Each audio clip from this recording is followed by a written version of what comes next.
Hello, welcome to the Beard Out Podcast. Podcast where we talk about the two greatest things in the world, beer and Weird Al Yankovic. My Aunt Lala and my dad are the hosts of the show.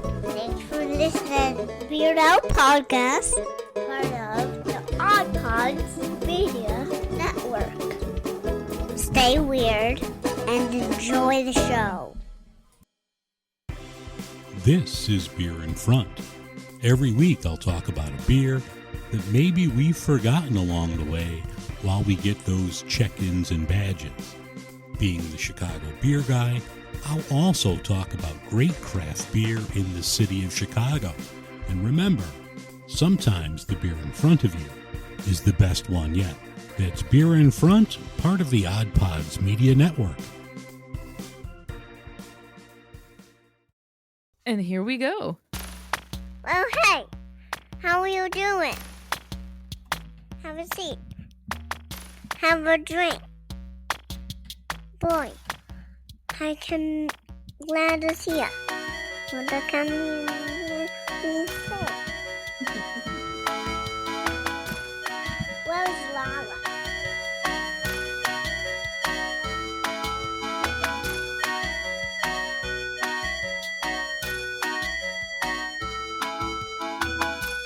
Hey, friends!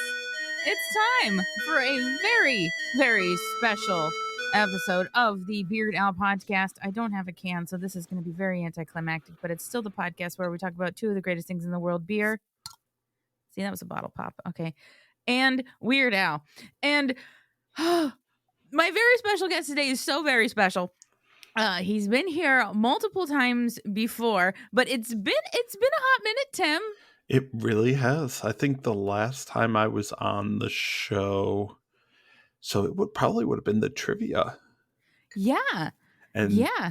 I've been in this house for a year, and that was in the last house. Oh, yeah. So it has been a long time since you've been here. And I mean, we've both had mucho life occur in the time since you've been on the show. So I feel like we both have excuses. Fair. It's fair. But you're here now. You are here now. And you are here for a topic that, in your own words, checks almost all of your boxes. I think it does check all of my major boxes. I think it's got all of like if there was one song other than White and Nerdy that Weird Al epitomizes me, it's this one. That's amazing. And it's relatively new. I people, you saw this in the title of the episode, but we're talking about Scarif Beach Party from the Lego Star Wars Summer Vacation movie. Is it a movie? It's 48 minutes. What is it? Is it special? I think it's considered a special.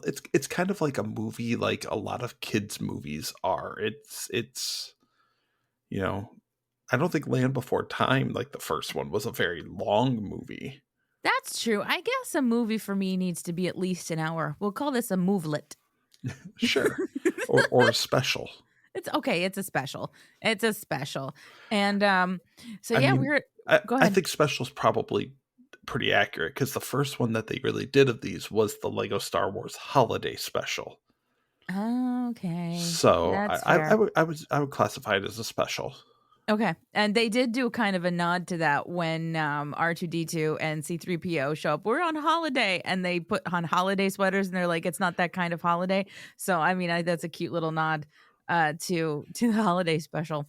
But yeah, Weird Al is part of this. But before we dive into the meat of what this episode is going to be, Tim, you have different, new, amazing, cool things to talk about that you are part of.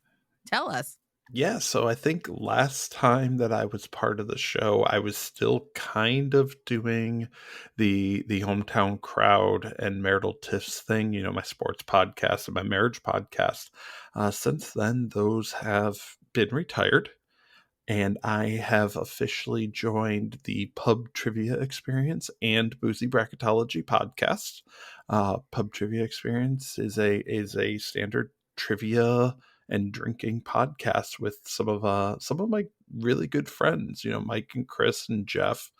And then Boozy Bracketology is kind of the goal of epitomizing the arguments that you have with your friends when you're really, really drunk of what's the best X. Yeah. So we take a 32 or a 64 quote unquote team bracket in a particular subject, and we drink and we argue and we vote and we narrow it down until we crown a champion. That is so cool. I've listened to a lot of Boozy Bracketology. I have not been on that, but I've been on quite a few episodes of the Pub Trivia Experience, and it's always a good time. In fact, you were Yeah, our champion in the hot seat tournament. I am, and as of our recording of this, I'm still waiting for my trophy. I'll have to talk to Chris about that one. Yeah, Chris messaged me not too long ago, and he was like, your trophy, it's coming." I'm like, "Okay, dude," because I have to find somewhere to put it. I will display it prominently somewhere, and 'cause Absolutely. my house is full of weird stuff. It's not like it's going to be like the one weird thing, like as an outlier. It's just going to kind of fit right in with the rest of the weirdness that I have chosen to surround myself with. Oh God. But yeah, so since it is the Beard Owl podcast, I am legally obligated to have a beer.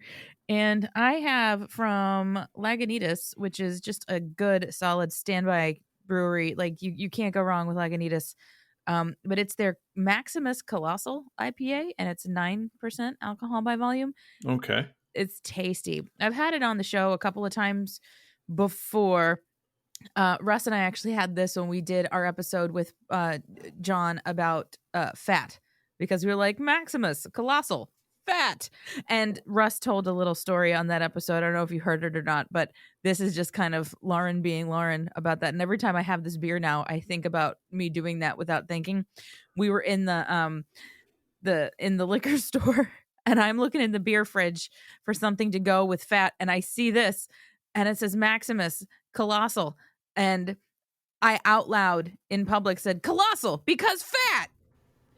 Just and like Russ got it, but like apparently a lady kind of looked over at me and was like, huh? But it's just the way things go here on the Beard Owl podcast. Yeah, that's an awkward thing to yell out loud, but it works. Yeah, well, I mean, it is what it is. Like when I go to beer places, and I'm kind of looking through the shelves and stuff, it's mostly when I'm looking for a beer to pair with something for this show, and somebody comes up to me and is like, "What are you looking for? Can I help you with something?" And then I have to explain, like, "Okay, so I have this podcast where I pair beer with a Weird Al song," and they're like, "Oh, I can't help you with that." And I was like, "No, I know that. I know you can't help me." That's why I didn't ask. Right. It's like, it was like, no, I'm just here. I'll find something. Don't worry about it. The style is immaterial almost. It just needs to work. So yeah, you just need a good pairing. And I mean, for that reason, I'm not drinking today, but I have, I call it my homemade lemonade. It is water with a very, very, very strong dose of lemon juice in it. So it's my sugar-free lemonade. So it's summery.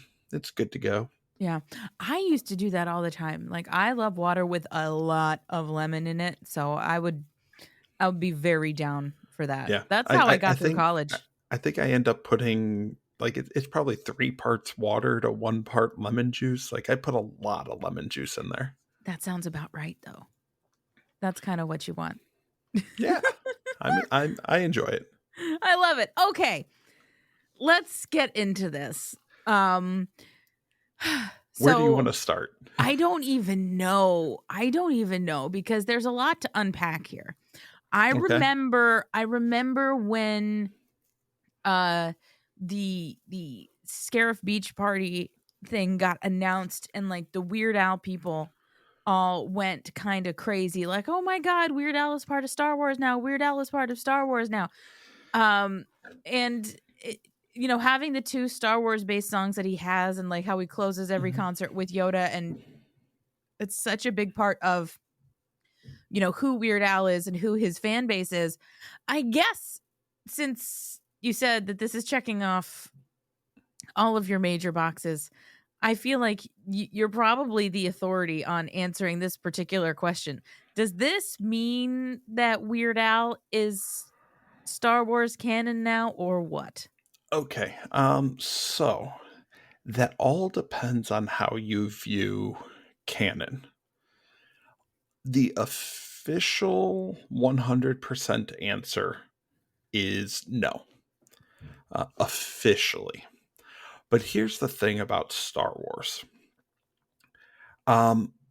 Everything that has ever been released in Star Wars can be viewed as canon from a certain point of view. Okay. Which is, I mean, that's a phrase that comes up in Star Wars a lot, from a certain point of view. You can kind of, Disney has their own official canon. It's the 9 movies, or the 9 Skywalker Saga movies. It's the 2 extra movies, Rogue One and Solo. There's the, what are we at now? 1, 2, 3, 4 cartoon TV shows. And then there's the live action Mandalorian and Obi-Wan and all of those other TV shows that have come out since. Those, plus the books that have been released lately, and to a lesser extent the comics, are what are officially canon. The thing is, there is nothing, to my knowledge, that falls in these Lego adventures that violates canon. Okay. There's nothing that I can think of that contradicts it. And therefore, if you want to accept them as canon, you can. And that's the beauty of kind of where Star Wars is at this point, is officially it doesn't have to be. But if you want it to be, it can. Okay. So all the Weird Al people saying that Weird Al is Star Wars canon now, like, that's acceptable. Well, except that it's not Weird Al. Oh, that's right. He has a different name in this. His name is Vic Vanko. Vic Vanko. Which, if you flip it around, is Vanko, Vic. As in Yankovic. Stop it. That is so clever. It's almost like they put his last name into like a "what's your Star Wars name generator," and that's what came out, because that's So great. Vanko Vic, played by Weird Al, could be considered canon from a certain point of view. That is so neat. That's so neat. I think I just kind of love that there's something that is like officially Star Wars, because it's an official Star Wars thing, even though it's the Lego, that Weird Al is in some way. I think that is so neat. And I think that's like, whoever it is that's in charge of deciding this stuff recognizes what Weird Al has kind of done for Star Wars. Yep. Not that Star Wars needed him to do anything, but here's my take on it. I'm not a huge Star Wars person. I like the original trilogy, and I eat that up like crazy. But then they kind of, and I saw the prequel trilogy, and I was okay with that. And then they kind of lost me with the sequel trilogy. The sequel trilogy. Yeah. And so I have Disney Plus and everything, obviously. Like, how do you think I watched this today? But they kind of lost me with that. And so then I haven't gone into any of the tertiary, like, products that they've put out there, because it's just like, I knew enough of what was going on to kind of follow what was happening in this right. Lego Star Wars thing. Like, I knew all the characters. I got all of that. And I got a lot of the old trilogy jokes that were happening in it. There were a lot of them. Oh, absolutely. But these Lego films are phenomenally written, because the entire Lego-ness of it allows these creators to kind of just have a sandbox to play in. Mm-hmm. They can choose if they want to violate established canon. For the most part, I don't think they do. But you can make interactions happen in these just like you can when you're playing with your Lego Star Wars kits, because they're there. It's a completely free sandbox to play in, and you can do what you want.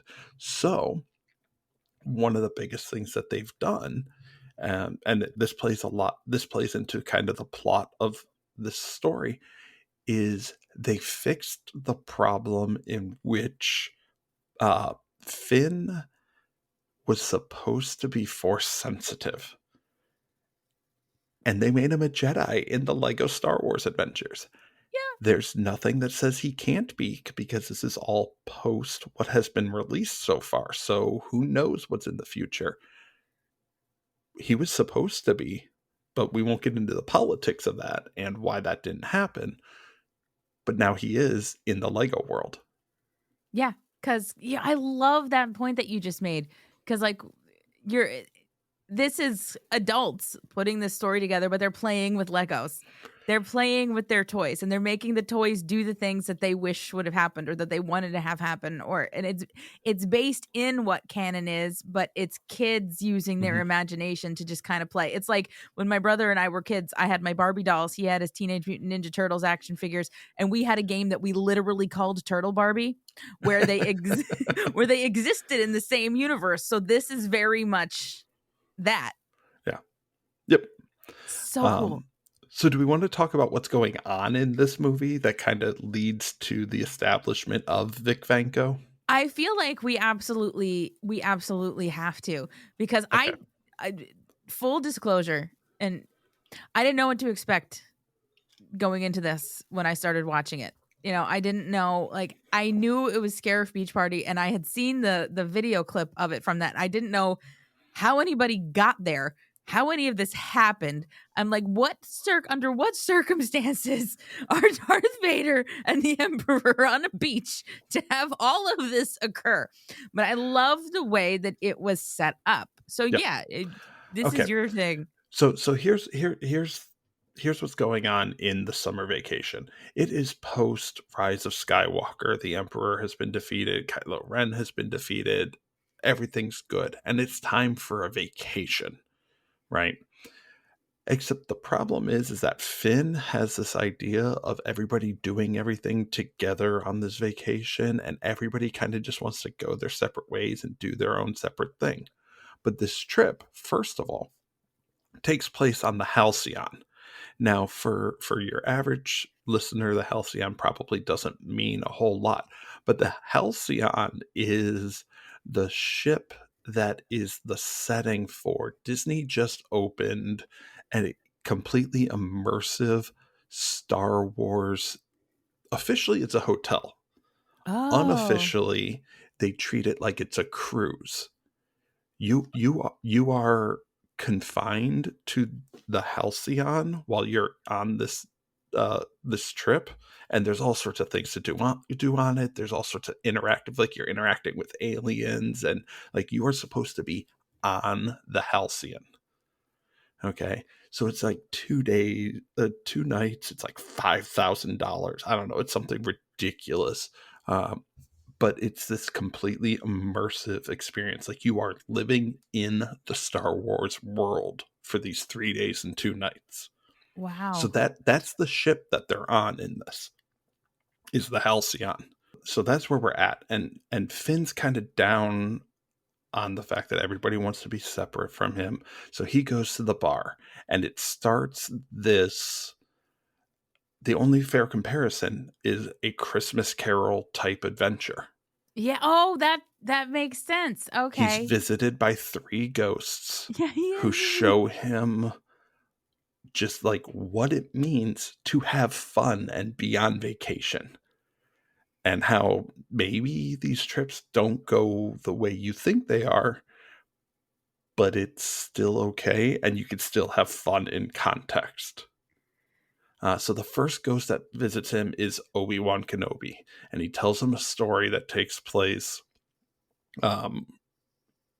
prior to the original trilogy. It's when he's on Tatooine looking over Luke, and he's interrupted by I can't pull her name right now. I can't think of the name of the actress either. It's I think it's Yvette Nicole Brown. Well, you can use my button. Wait a minute. I'll go check. That's what the buttons are for. Yeah, so her name is Colvette Valeria, played by Yvette Nicole Brown. So once again, we've Star Wars-fied Yvette Nicole Brown to create Colvette. That's the end of her middle name and the middle or the end of her first name, Colvette Yvette Nicole. She interrupts. She's a spy for the rebellion, and she is infiltrating Jabba's palace on his birthday. It's a whole thing. Obi-Wan sings and dances, and we're like, what is this? But again, that struck me so funny. We don't know that this didn't actually happen. That's true. It could have. I just thought that part was great. I love because he was really feeling himself. He kind of went up there because he knew he had a job to do, but then he started getting in it. Yep. The second ghost that visits him, Finn goes down to Scarif first. And he's visited by the ghost of Anakin Skywalker. I loved Anakin coming out of the water, by the way, in the scuba gear, and it does the... Yep. And I'm like, oh my God, that's brilliant. And he tells the story of Empire Day. Empire Day is like the Empire's 4th of July. It's the day the Republic fell and the Empire was established. So if you've seen the prequels, Order 66 and the establishment of the new Empire, that's Empire Day. So Empire Day is the celebration of that. And that's where we're at. Scarif is the planet from Star Wars Rogue One, from the end of it, prior to them building this whole thing. And it's just a beach resort. And enter Vic Vanko and his Bith band, so great, who are running a vacation game. He's the MC for these games. Yeah, so great. That's something Weird Al would totally do. It is. It's fantastic. So I think it's appropriate, by the way, that Al's character is on the Empire side of things, because when you see Yoda, you've got all the stormtroopers dancing behind him doing the whole thing. So that makes sense that he's surrounded by that when this is happening. It feels very true to what we know.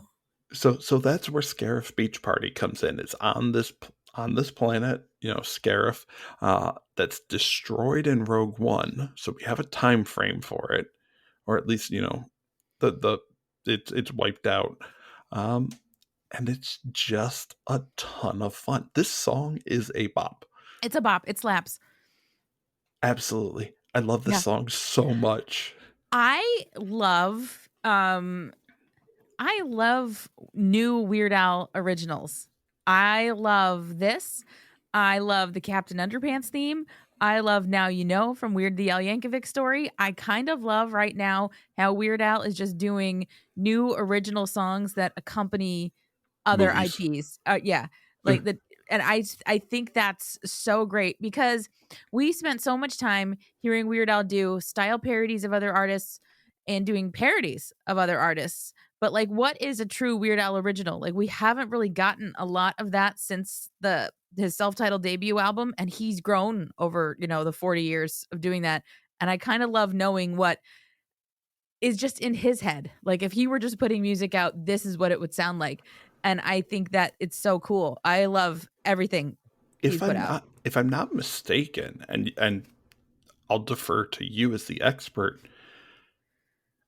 this movie came out in 2022. It came out last summer. Mm-hmm. I think this was the first song Weird Al had released in 5 years. since Captain Underpants. We had the Hamilton polka in between Was there. that between? I think so. Oh my god. So, okay. Wait a minute. I'll go check. You gotta love that button, man. 2018 was the Hamilton polka. Okay, so 4 years. So, we had Captain Underpants in 2017, we had the Hamilton polka in 2018, and then there was nothing until 2022 when we got this. And now, Yeah. we have the new Weird Al weird movie stuff. But he still got it. He totally does. He totally does. And, in that little span of time between 2018 and 2022, we had COVID happen. We had him do the Strings Attached tour. We had the unfortunate return of the Ridiculously Self-Indulgent and Ill-Advised Vanity tour, and so there was so much happening that he was doing and working on and stuff. And the movie, he made a whole dang movie, But that only took like 2 weeks. 18 days. Yeah. And I don't know efficiency. I don't know if you caught this, but in the third ghost was the ghost of Leia Organa, General Leia, and she tells the story of the Solo family trip. Did you catch who voiced the tour guide? No. Wick? Tom Lennon.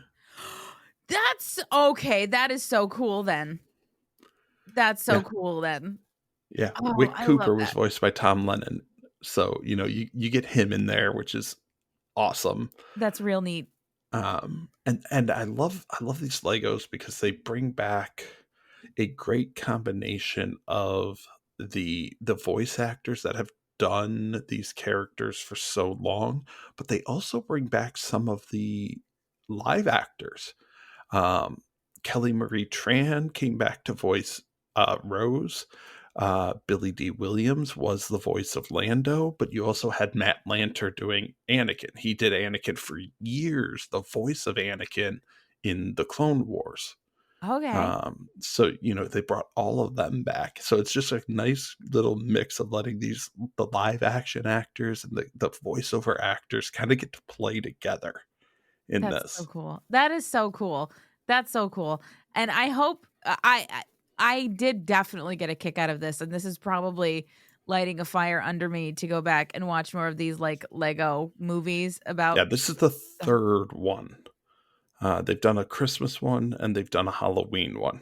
Okay. I'm going to have to watch them.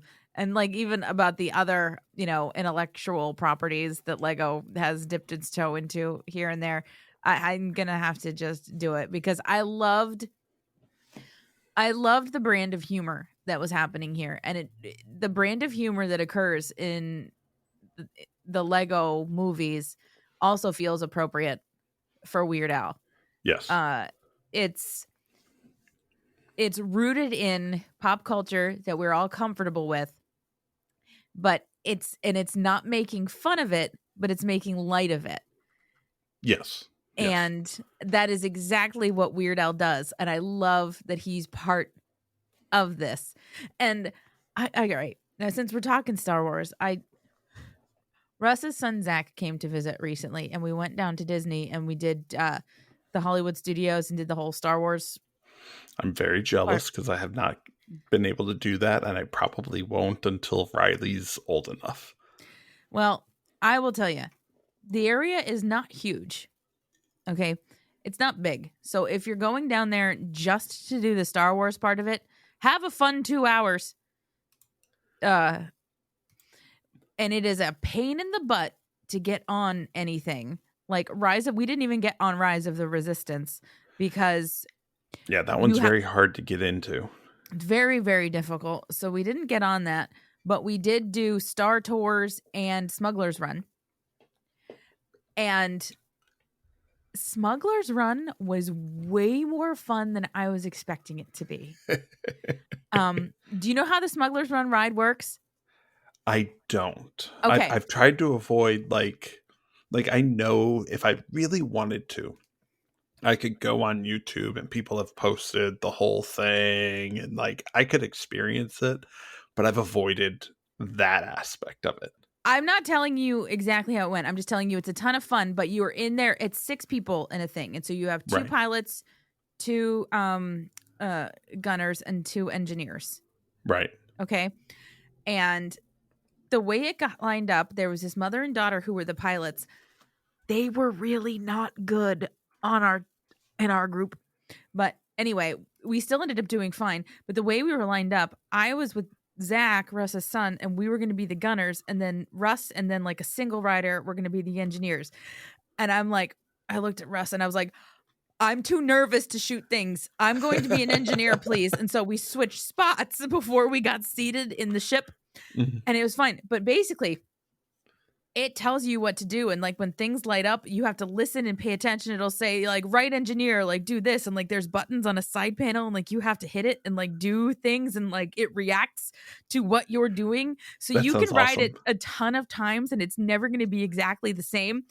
And like you get scores and stuff for like how well you actually did at your position. And I'm like, I did just slightly worse than the other engineers. So I didn't feel bad about myself for that because I was like, I don't know, I was too nervous to shoot, so I'm just gonna like hit this one button on the side of the wall. That's all I'm gonna do. But yeah, the land itself is really neat, and I will tell you that when you do eventually get there, because you're not that far, and I believe you will eventually. Oh, get I there for that. definitely will, but we're putting off even thinking about Disney until he's about probably 5, where he can really Understood. start to enjoy what's going on. Yeah, that makes sense. And when you do get there, let me know because it's only 2 hours from my house. So Oh, well, I'm going to talk to you about that later anyway. I know. Well, I'm just putting it out there into the universe, but I will tell you, this is the last thing I will say. They have the full-on Millennium Falcon in there. Yep. When we went over the hill and you get into the area where you see the Millennium Falcon, Russ got choked up. He was like, I probably would too. And he looks at me and he's like, I didn't expect to feel this way. I didn't expect this. I'm like, it's okay. It's fine. Probably hard for you to see right now. I see it. But there's a Lego Star Wars Millennium Falcon right there, and right above it is the Lego Rebel helmet. Yep. So,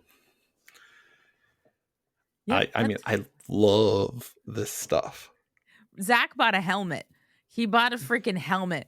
And it's still sitting in our house because it wouldn't fit in his suitcase. So we got to send it home. You got to ship it up to him. But he spent so much money on this freaking helmet. And he wore it for the rest of the day after he bought it. And we're like, okay, kid, whatever.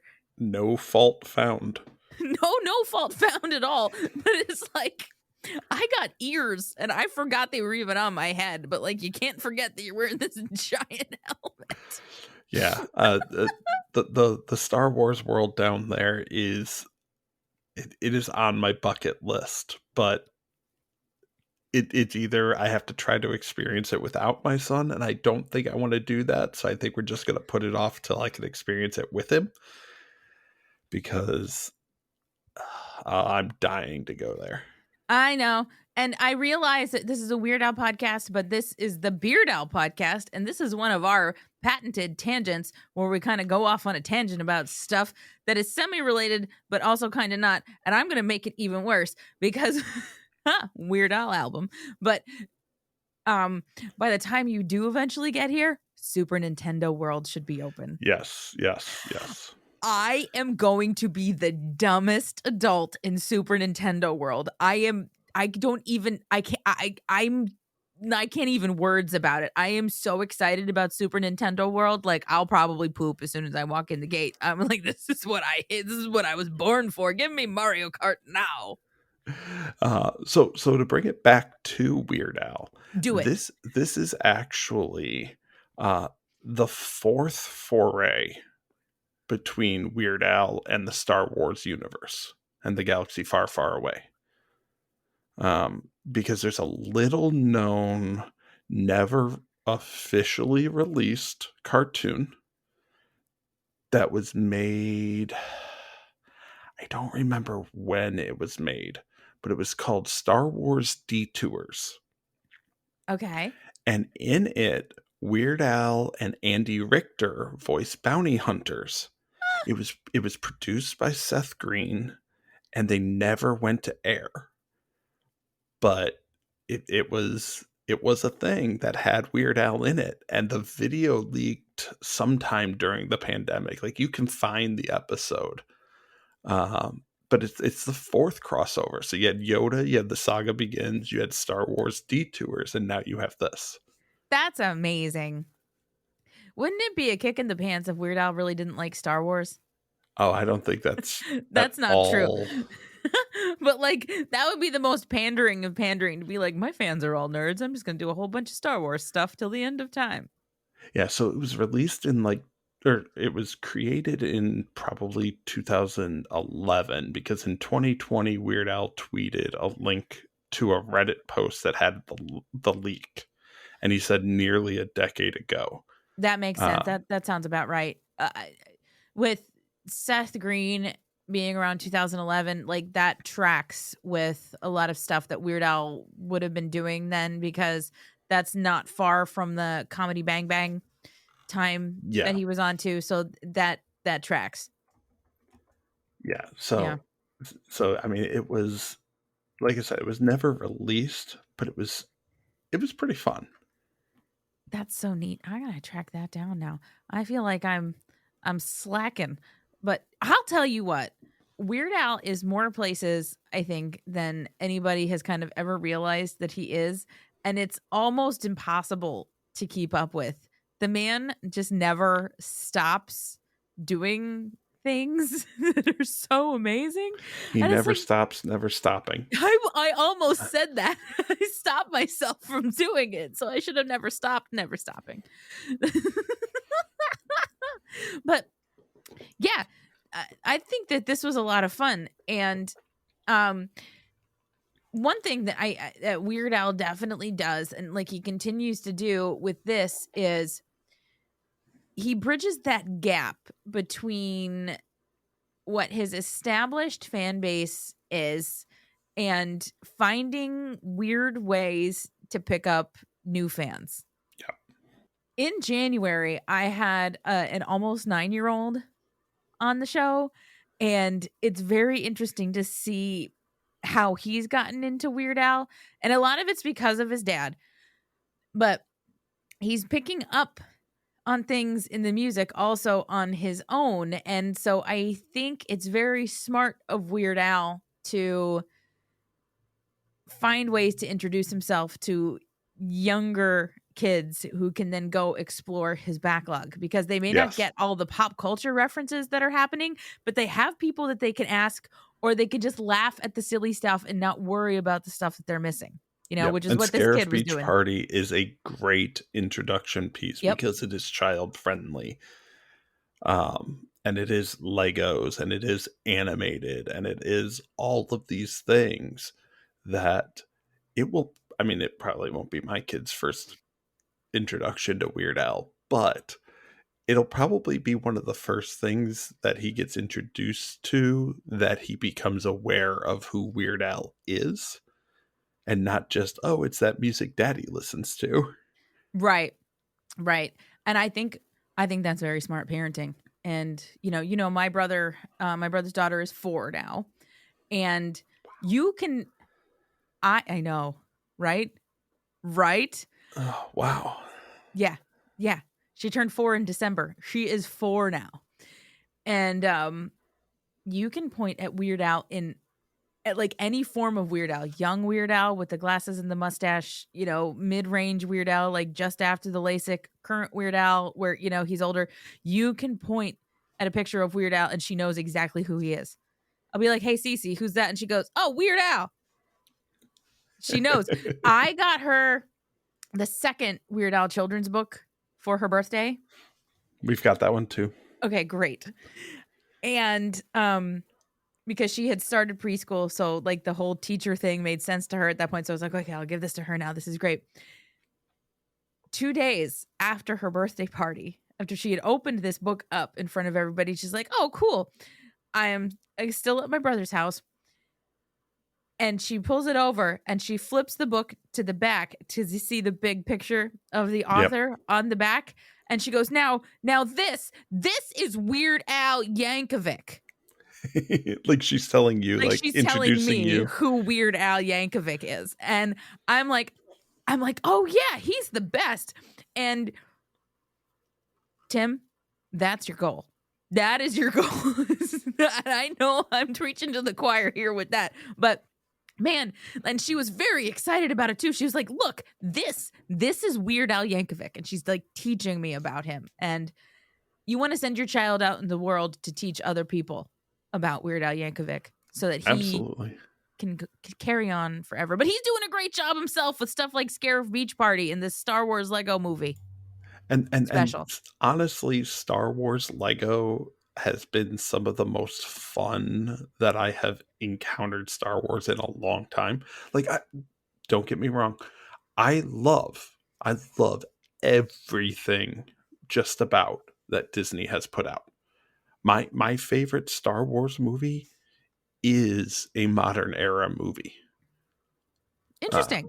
Yeah, I'll leave it at that. I'm not going to try to start any arguments in the comments. Oh, don't worry. Nothing can be worse than Melanie Gate 2022. So sure. But Lego Star Wars is just incredibly fun. The Lego sense of humor, just in general, is amazing. I'm currently playing Star Wars Lego, the Skywalker saga. Like, that's my current video game. That's great. And I just want to put this out in case anybody is listening who has the ability. Put Vic Vanko in as a playable character, you cowards. You can do it? I mean, they release Oh, you mean they release downloadable content all the time. I want them to put Vic Vanko as a playable character. So if you are listening, this is my official plea to make Vic Vanko a playable character in the Star Wars Skywalker Saga Lego Adventure. Great. I'm gonna I'm gonna at Disney when I post this episode. Yeah, and make them do it. Yeah, that should be fun. Who's responsible for this? I mean, I guess whoever makes the Lego Star Wars movies or games. Okay, well, I'm gonna at everybody that I possibly can because I feel like you would have it. It doesn't even matter what system is this game even on. All of them. All of them? Like it's on all consoles. All right, I have all the consoles, so I will play a video game that I probably wouldn't have played otherwise. If you make it so you can play as Weird Al. If you make it so I can play as Weird Al, I'm gonna make a blanket statement to every video game ever. If you make it so that I can play as Weird Al, I will play almost any video game, like ever. I feel like that's got to be the next place he goes. Video games? Yeah, I mean, he's done everything. He's done TV. He's done movies. He's done animation. You know, with Hamilton Polka, he's gone into the theater world. He needs video games. We need a Weird Al video game. Or at least Weird Al in a video game.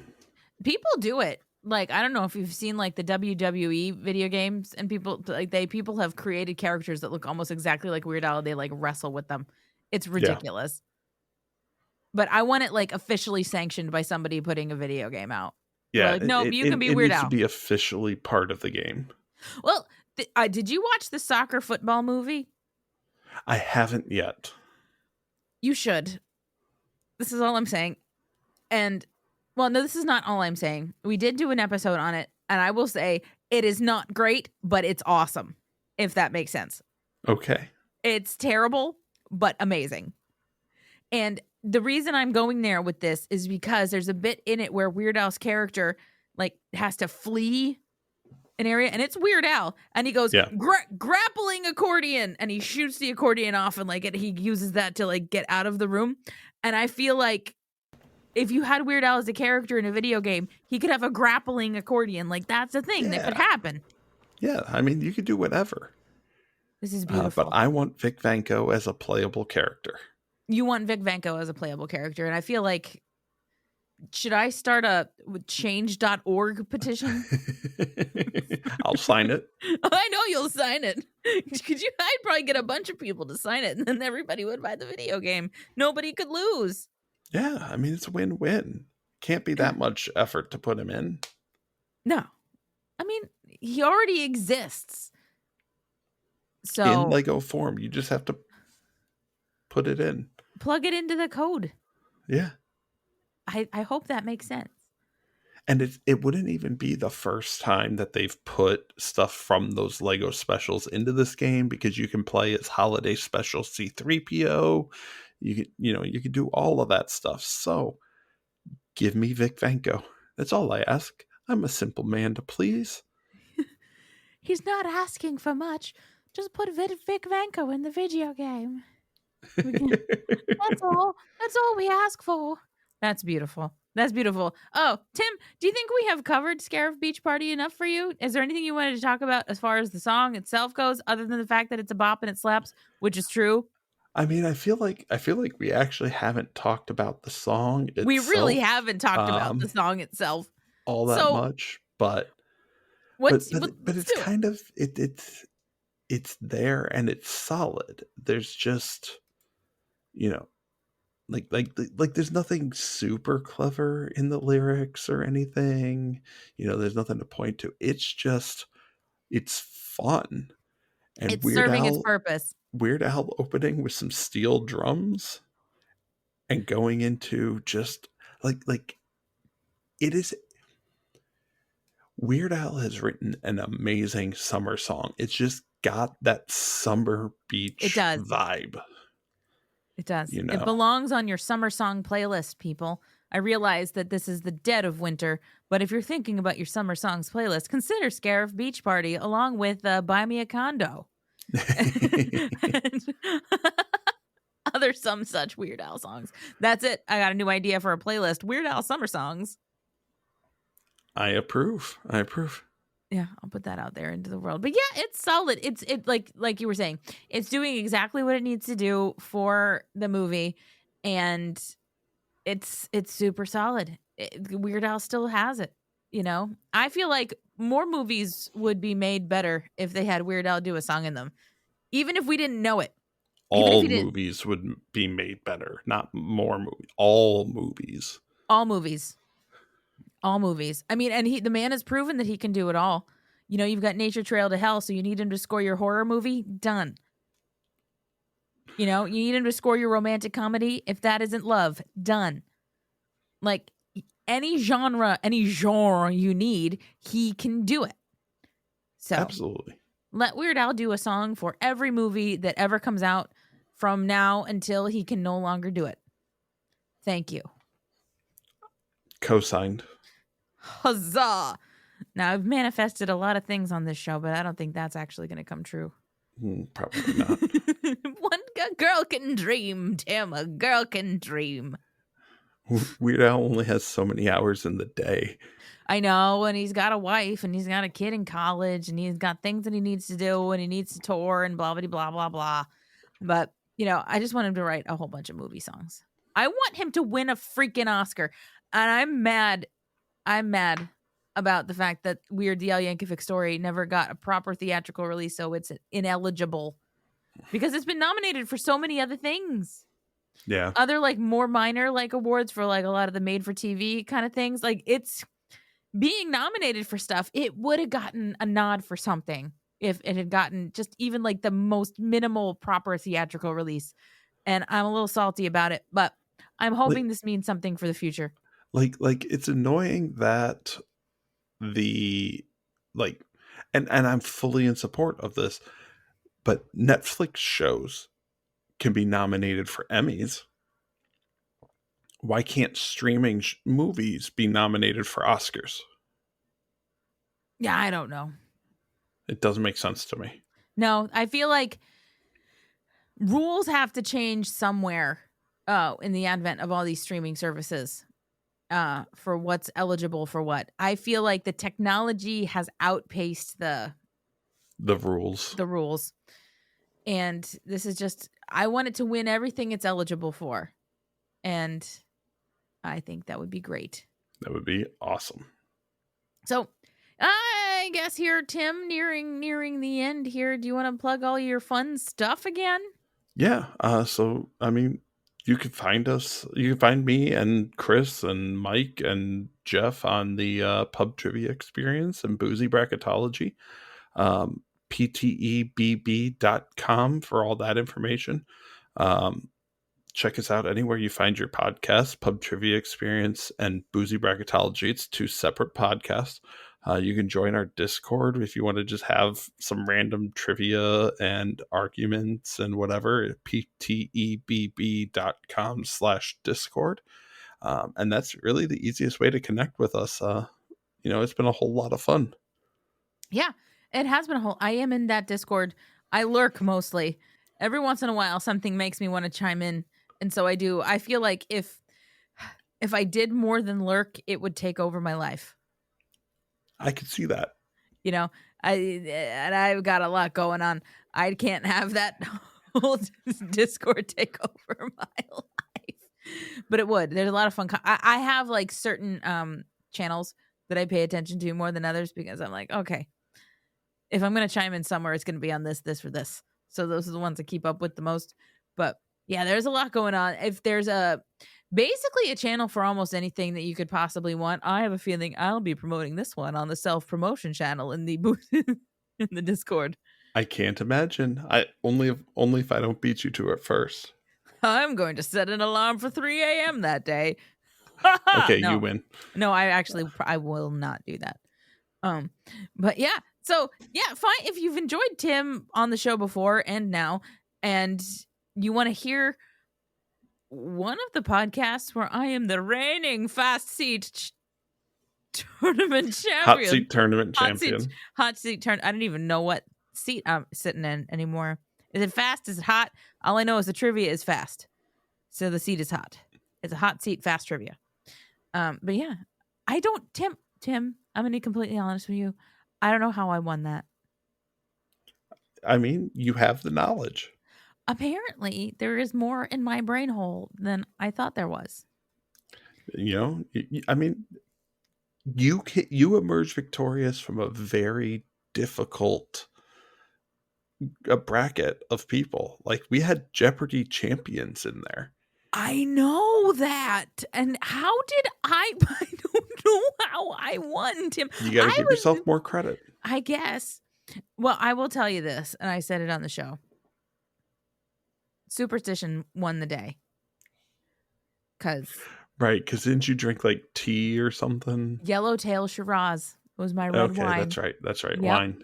Yep. And so I won with that the first time. I was like, oh, I guess I'm just going to keep drinking this when I do this. And I think I wore like the same sweatpants each time. By the way, I'm digging the Santa robe.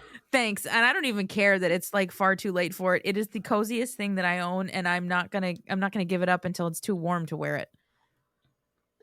And you shouldn't have to. I shouldn't have to. Like, whatever. I'm allowed to do what I want. Santa exists all the time. So why does Santa garments only apply around the Christmas season? Santa doesn't disappear, y'all. So, thank you. All right, Tim, this has been an absolute blast. And I feel like the people listening to this are going to be like, oh man, this is two old friends catching up, because this is definitely what this episode felt like. But we covered a lot of good stuff about some really like unique Weird Al content and things tangential to that. So I really hope everybody enjoyed this. Yeah, because I did. I had a blast, and hopefully it's not, a year and a half before I come back. It won't be.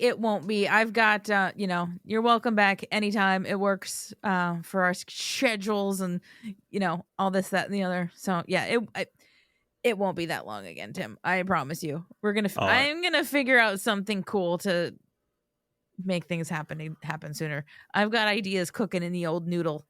So anyway, this has been a very special episode of the Weird Al Podcast, and we're gonna come at you again next time with something awesome. I don't know what, but you're gonna like it. I guarantee it. Goodbye.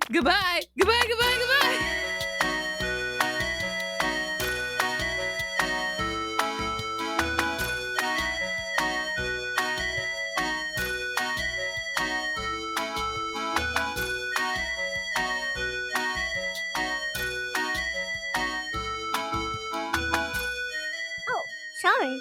I got a 1. I got a pencil again.